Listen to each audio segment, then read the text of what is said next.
Hello everyone and welcome to the class. This is David A. Cox with Tech Talk America, and today we're going to be showing you how to create all sorts of different projects using your photos and your Mac. Today we're going to be going over how to create a photo book, calendar, or cards. And yours truly has made all of these, and the quality I think you're going to really enjoy. So what we're going to do is we're going to break this video into a few different parts. We're going to start off with talking about how to organize your photos to get them ready for a project. Now that's very specifically for either a book or a calendar. You don't really need to do it so much for a card. So if you want to skip ahead to any sections, we're going to give you time codes and everything you need in the description of this video. So let's get started. So I'm going to open up the Photos app, of course, that comes with my Mac. Now these are my photos. They're not all of my photos, of course, but these are some of them that I took over the course of the last year. And the first thing that I usually like to do whenever I'm working with someone and teaching them how to create a photo book is you need to start with kind of getting your stuff together, right? So the first thing we're going to do is we're going to tag the photos that we want to add to our book by marking them as a favorite. And there's a couple different ways to do that, and before I actually show you how to do it, there's something else I want to just show you to make sure that all of us are on the same page, because this screen could look a little bit different for some of you. If you've never taken my class on photos, one of the things that I tend to recommend that people do is go here to the View menu, and in my case it says Hide because I already have it, but if you click on View and it says Show Sidebar, my advice is show it. So anyways, there you go. So from here, what we're going to do is we're going to mark our photos as a favorite. So to do this, there's a couple of different ways you can do it. Of course, as with many things on the Mac, you can either put your cursor over the photo, and it's a little hard to see with this one. Let me use this one of me holding a cocktail, apparently. And you'll see there's a little heart icon at the bottom left corner. You can click on that. That is one way to do it. The better way that I find, just faster, is you can use the hotkey, which is just simply the period key. So you click on the photo, okay, so that it's highlighted, hit the period key, and you can see that does the exact same thing. So you're going to do this for all of the photos that you would like to add to whatever project it is that you're making. And if you, down the road, take additional photos or decide that there are older photos that you actually wanted to add in that you didn't originally, you can do it down the road. It's not a problem. It's just this is kind of your first attempt at it. So I'm going to just basically select a whole bunch of photos here, okay? And I'm going to do that for all of them, okay? I actually had it already done for some, so I'm going to now redo it. And there we go. So we have them all marked as favorites. And if you look over here in the left-hand column, you'll see we now have an album called Favorites. You will see there's a few duplicate photos here. That's because this is my teaching account, and I do teach people how to remove duplicates, so that's why they're there. So from here, what we're going to do is we're going to go to the little plus symbol that you see at the top right corner. That's add a new, and we're going to create a new photo book in this case. Okay, so we're adding 104 photos to a book. Now there are three different types of books that you can create. You can do square, classic, or soft cover. Now I have made all of these, and my advice I would like to give you is that if you are looking to do a soft cover book, this might not be the least expensive method for you. You might want to consider checking out Shutterfly.com. They're a great service, great quality, and great company, I have to say. But if you want a hardcover book, this is absolutely the way to go. The hardcover books made by Apple kick everyone else's butts. Okay, it looks like something that was produced by National Geographic. So you can see here, if we go with a square book, we can either have a 10 by 10 or an 8 by 8. If we go with classic, we're at 13 by 10 or 11 by 8.5. Let's just do the less expensive option. Let's go with 11 by 8.5, classic. Now from here, it's going to bring us to the template chooser. So these are basically layouts that we can choose from for putting out our photos. Now different templates allow you to do different things. So for example, some of these templates have the ability so you can add text to them. Others don't. Some of them, one of my favorite features, has the ability to have a panoramic photo so that it goes across 2 pages. Very cool feature.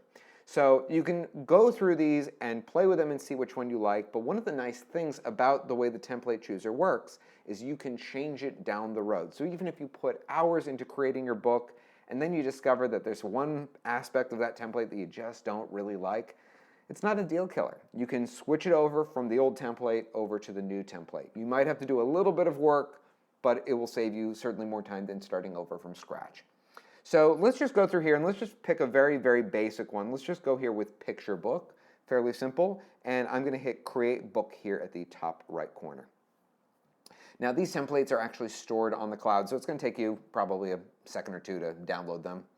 Okay, and one of the things you'll find that it does is it automatically just kind of throws your photos all over the place in this random order. My advice is do not keep it this way. Mark, I'm sorry, I did not mean to have all photos of you pop up. For those of you who are wondering, that's Mark Collier, my coworker, when he came to visit us here on the Cape. So yeah, that looks weird, doesn't it, Mark? So what we're going to do is we're going to first click here where it says clear placed photos at the bottom left. So this is just going to really give us the ability to start from scratch and make this our book. So the first place that we're going to start is with the cover. So let's double click on that. Brings it all forward. Okay, and so what I can do now is I have all of my photos here. And for those of you who are on a laptop, this is where you're going to use the 2-finger swipe. So 2 fingers on your trackpad, your cursor needs to be in this area, and you can swipe left and right. See all of your photos here, and when you find one that you want for your cover, ooh, this looks like a good one, let's drag it and drop it onto the cover, and there it sticks. Now, you'll see that little error symbol at the bottom left, and I did that for a reason. Okay, what that symbol means, if should you encounter it, is that the photo that you have chosen is too low a resolution to correctly print. So it's going to pixelate, it's going to distort. Don't do it. Now, sometimes you get this because someone emailed you the photo and they didn't send it at the full resolution. So if you want to use that photo, you're going to have to contact that person and have them re-email it to you with the actual resolution or just something a little bit better than what you've got. So because that's not going to work, let's just try swapping that with a different photo. Okay, so that one works pretty well there and happens to have my signature already on it. So from here, we have the inside flap. Okay, so we can click into this, and if we double click, let's grab a photo. Hopefully we have a photo of me in here somewhere. Ah, what an appropriate photo. This is me licking a stormtrooper at CES. Because what else do you do at CES? You lick stormtroopers. I don't remember what Mark yelled at me when we took that photo. I think it was stop it, everyone's watching you, or something like that. Did it anyway. Don't regret it. So from here, if you double click on the photo, one of the things you'll notice is you can apply a filter even from here. You don't have to go back to the original to apply a filter. You can do it right from here. Okay. Also, you'll see here we have a zoom and crop tool down here at the bottom. Okay, so if we want to really, that is just, it's too disturbing. We need to swap that photo out. Okay, there we go. Here's another one. Oh, did I see? Oh, I love this photo. No, we'll save that for later. That's, no. Okay, let's find a good photo. Okay, here's Mark and I in the elevator in Las Vegas, me looking like I'm falling from the sky. Okay, wonderful. So now when we go from here to the next page, this part can be a little not quite so obvious because you don't initially see any kind of controls here. If you move your cursor towards the right-hand side of the screen, a little arrow will appear, and you can click on that to go to page 2. Now, the other option is you can also do the 2-finger swipe once again. That'll do the same thing. So here we have the first photo. So let's just take something here and just drag and drop it in. What happens when you allow David A. Cox to go to CBS? Well, he tends to take over the stage and put himself at Scott Pelley's anchor desk. Sorry, Scott Pelley. So now let's move on to another one because I want to get into show you how to mix up templates here. So let's swipe once again. Okay, so now we have 2 full pages to work with here. So what I want to do is go into the options here that you'll see under the first one, and you'll see here that we have a whole bunch of different layouts that we can choose from. I'm going to move this over here. So the first one we have here is one photo. Now you'll notice that that panoramic option that I mentioned is not here. Those are the special ones at the bottom. So we have one photo, and you'll see this is one of those templates that does allow you to add text if you like. 2 photos. Okay, some of these are made for wider photos, and some are made for some are for landscape, some are for portrait. So you can kind of mix it up here. Okay, but we keep scrolling down. This one has room for a lot of photos. This has up for, my goodness, 16 photos on a page. That's just too much. Sorry, that doesn't work. Also full text. Here we have spread. So if I click on this option here, you'll see that now it becomes one option button, and we have the entire canvas here to work with. So let's find a really good stretch out photo. Here we go. Pilgrim Monument, Provincetown, Massachusetts. photographed like never before. So in that case, you can see that's going to spread that photo over the course of 2 pages. And especially with photos that are that big, you want to make sure that you have it in high enough resolution so that it looks good when they print it. So when you're done here, you can kind of go through, add as many as you want. Let me show you a couple of other little options that we have here, okay? So here at the top right corner next to where it says Buy Book, oops, finger slipped, okay? You can see it's showing us the current number of pages that we have. We can include the Apple logo on the back if we want or not. We can have page numbers if we want. Also, this is where you can go to change your theme. Theme is the same thing as the template. So if we want to go from this, we can hit continue and go to something else, like let's go to contemporary just to see how this looks. And it'll take us back to that same page, but how it looks in contemporary. I have no idea how this is going to look. It could end up, in this case, it could look the exact same. But let's see how it looks.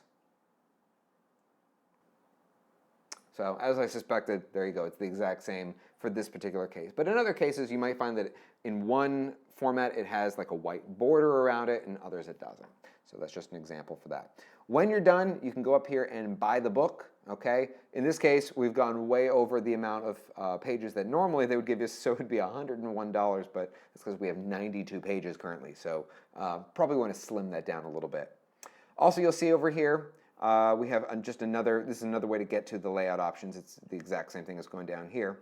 Also, you'll see this little button here to add or remove a particular page in this project. That's where you go for that.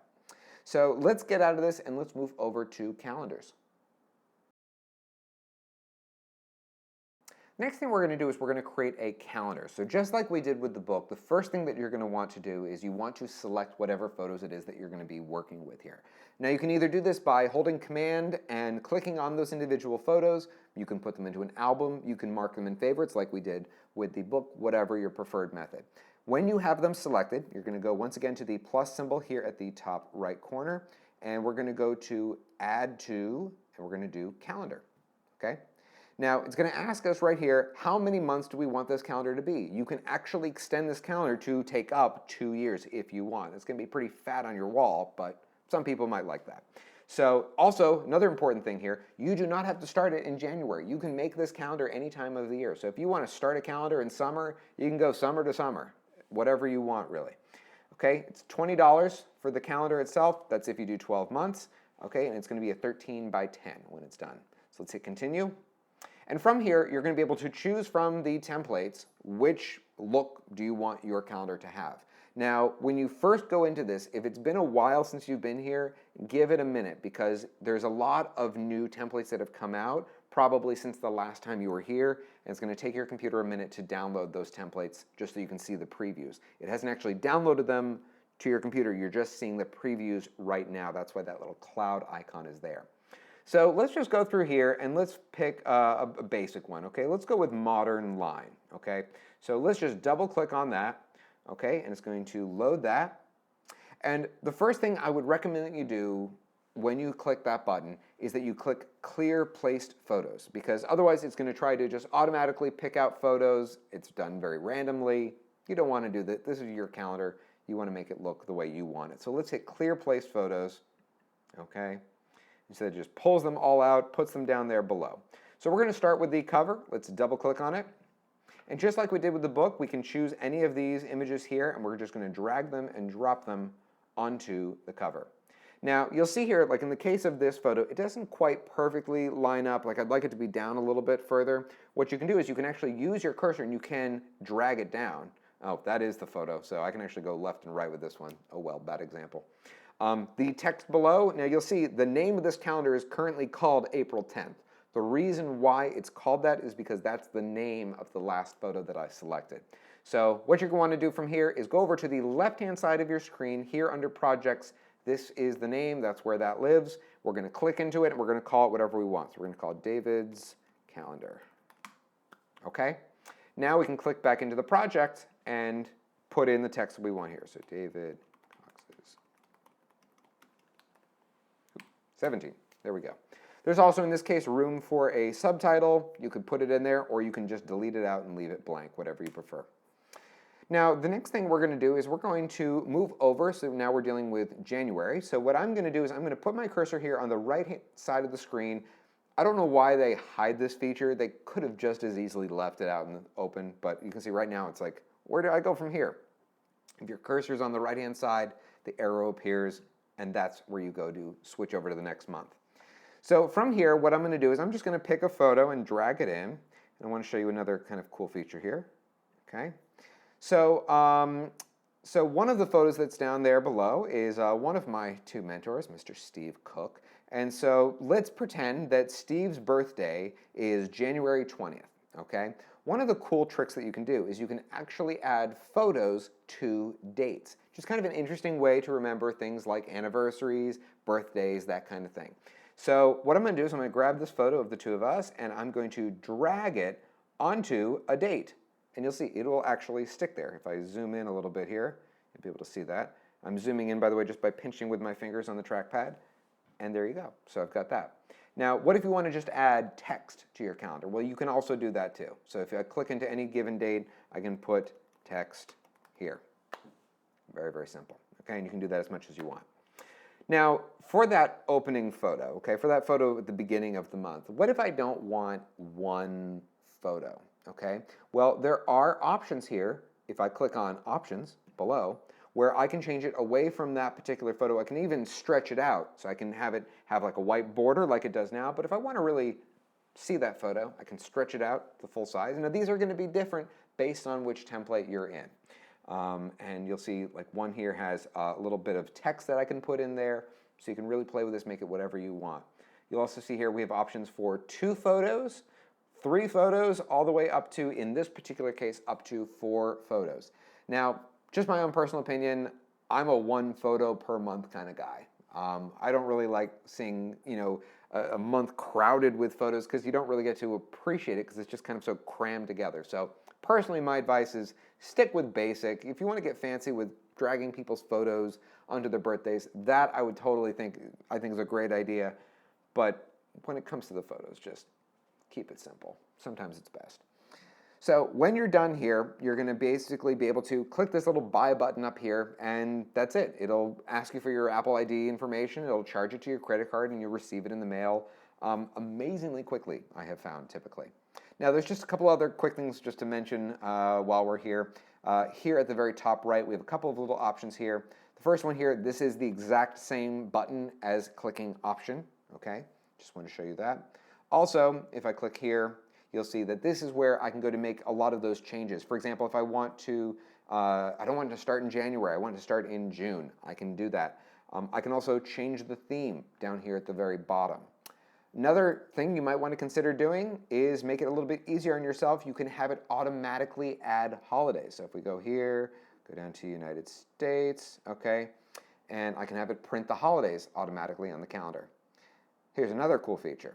So for those of you out there who really use your Contacts app on your phone, on your computer, on your phone, whatever, if you add a field in your contacts for birthdays, you can tell the calendar to automatically print with your friends' birthdays already on the calendar.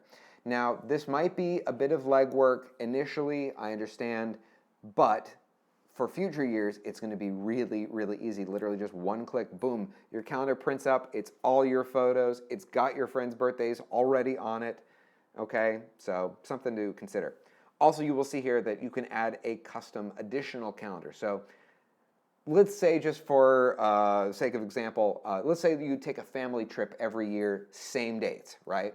You could put that into the calendar application as a specific calendar, put in all of those things that you do every single year, and those will also already print on the calendar for you. So there's quite a bit of customization that you can do here. And that's really it. When you're done, hit Buy Calendar and they ship it to you. And the quality is phenomenal. Finally, we're going to be going over how to create a card. Now, just because we're creating one card doesn't mean that we're necessarily going to only utilize one photo. So if you think that you might want to incorporate a couple of different images, what I would recommend that you do is you can click on one, hold the Command key down on your keyboard, and click on maybe a couple of other photos. Okay, and depending on what template you end up going with, you may end up finding that you have room for more than just simply one photo. So I'm going to do a little holiday card here. So I've got a couple images here that I'm going to select, and let's throw this one in there too. Let's leave that one out. From here, we're going to go to the little plus symbol here at the top right corner, and we're going to go into card. Okay, now there are three different options we have here. We have flat, folded, and letterpress. Letterpress, the quality is awesome. It's got like a really, really fine texture to it, and it's $2.99. Now, granted, there is shipping and tax on top of that, but frankly, at least the last time I went to like a CVS, like that's what you're paying minimally for a good card, and this is customized. So I think it's very, very worth it. So that's my little endorsement. Folded, flat, also look good, not nearly the same quality. So let's do a little letterpress. We're gonna hit select, okay? And from here, what you're gonna do is you're going to go into, I was gonna say, why is it delayed? It's downloading a bunch of different templates at this point from the cloud. So if you notice there's a little bit of a delay, just hang on a second. So we're just gonna let it download all the different themes here, and they're releasing new ones relatively regularly, not that often, I guess, but so we've got a bunch here. You can scroll through and you'll see some of these right off the bat. You'll notice, like this one right here, you have support for more than just simply one photo, but I like keeping it simple. So let's go with, I think I'll go with this holiday bells one. So let's double click on that. It's going to download that template from the internet. Only takes a couple of seconds to do that. And from here, we're going to be able to basically do the exact same things that we did with the calendars or with the books. So this photo does not quite line up, so we're going to click into it, okay, and we're going to drag it to make it a little bit more aligned. For those of you who don't know, that's the Pilgrim Monument here in Provincetown. Okay, the text here can also be customized, so I'm going to click into it. I'm going to say, Happy Holidays from all of us here in Provincetown. My apologies for the fact that I'm a very, very loud typist. Mark hates it when he edits these videos, I know. So the next thing we're going to do is we're going to go here into options, okay? There really are not many options in cards. Some of them will, okay? This is depending on what template you're in. So for some of them, there's going to be room for more than one photo. Others, like in this case, not so much. Okay, so let's close that out here. Now what we're going to do is we're going to go, this is the front cover. We're now going to go inside. So let's click here to inside. Okay, now for this one folds up and down. So we're going to use our fingers on our trackpad to zoom in. And once again, all of this text here can be swapped out. You're going to put in whatever you want. You can also then go to the back. Okay, there's nothing really on the back here other than an Apple logo. If you click here on options, yeah, no options for this particular theme. Letterpress, not so many options just because of, I think it has to do with just how they're made in general. Okay, so let's just go back over here, and when you're done, you can hit Buy Card. Now, if you decide you want to change templates down the road, just like we could with the others, we can do it here too. So we can change this over. Maybe I want to add that second photo. Okay, let's change the theme, hit Continue, and let's switch over to something a little bit different. Let's go to mistletoe here. Let's see if this one gives us any better options. I don't know. We'll find out on the fly. So you can see, obviously, it looks a lot different here. If we go over to inside, this particular format does have room for more than one photo. Now, actually here, if you look, I'm actually short a photo. So how do I add a photo later on? Well, the exact same way that we did it before. We're going to go over back to the photo library or any album, whatever we want. Let's just grab any random photo. Okay, let's grab this one here. And we're going to just simply drag it and drop it into that card, which was called, in this case, November 11th, because that's when I shot that photo. So let's go back here to the inside, and now, boom, we have room for a second photo. And then hit Buy Card, and it walks you through the rest. Now, unfortunately, Apple will not mail it for you. They're going to send it to you. That's an unfortunate side to it. I wish they would change that. How hard could it be to add that little feature? Anyways, the cards, though, in all seriousness, do look great, and I hope you will check them out. So leave us a comment below. If you enjoyed this video, I hope you'll hit that little like button. Subscribe to our YouTube channel by clicking on whatever is next to me right over there. And we will see you next time. This is David A. Cox with Tech Talk America. Class dismissed.